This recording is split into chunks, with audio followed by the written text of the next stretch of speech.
ఇంతకు ముందు మనకు 3 ఉండేటివి స్టేట్ కంతా కలిపి.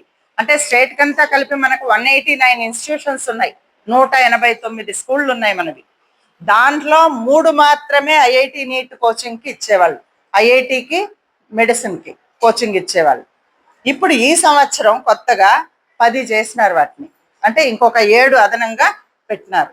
ఆ 10లో ఒకటి మన జిల్లాలో కుప్పంలో కూడా ఉంది. అంటే నేను మీకు ఎందుకు చెప్తున్నానంటే, మీ పిల్లల్ని మీరు ఇప్పటి నుంచి ఎంకరేజ్ చేస్తే వాళ్ళు బాగా చదివితే 10th క్లాస్ అయిపోయిన తర్వాత ఇంటర్మీడియట్కి మనము ఎంట్రన్స్ రాయిస్తాం. ఆ ఎంట్రన్స్ రాసినప్పుడే ఐఐటి నీట్ కూడా ఎంట్రన్స్ పెడతాం. అంటే అదే రోజే మధ్యాహ్నం జరిగింది మొన్న కూడా. ఎప్పుడు 1వ తారీఖున మనకి ఎప్పుడైతే ఇంటర్మీడియట్కి ఎంట్రన్స్ పెట్టినారో మన 10th క్లాస్ పిల్లలందరితో రాయించినప్పుడు ఐఐటి నీట్ కూడా ఎంట్రన్స్ రాయిస్తాం.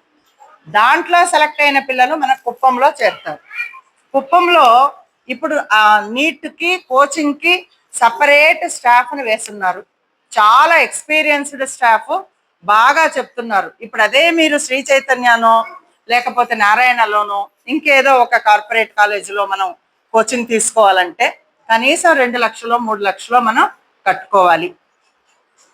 లేదా ఇంటర్మీడియట్ మొత్తం చదివించాలంటే ఓ 10 లక్షలు మనం ఖర్చు పెట్టుకోవాలి. అప్పుడే మనకు ఆ నీటో ఐఐటీనో సీట్ వస్తుంది.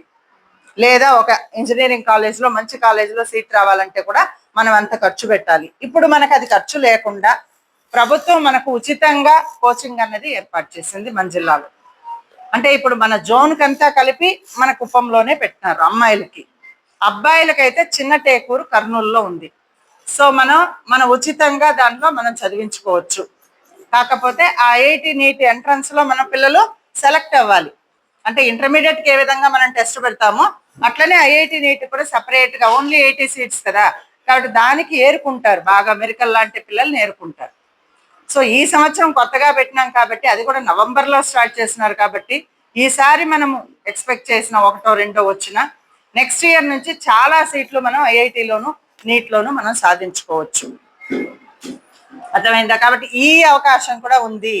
మన పిల్లలకి ఇప్పటి నుంచి మనం చెప్తూ ఉంటే ఐఐటి నీట్ నువ్వు తెచ్చుకోవాలమ్మా, లేదా నీట్లో నువ్వు ఎంబీబీఎస్లో తెచ్చుకోవాలి అని అంటే నువ్వు కొంచెం బాగా చదవాలి అని మీరు ఎంకరేజ్ చేస్తా వస్తే, వాళ్ళు మంచి మార్క్స్ వస్తే బాగా చదివి గుర్తుపెట్టుకున్న ఎంట్రన్స్ రాస్తే ఖచ్చితంగా ఉచితంగా మనం సీటు పొందొచ్చు.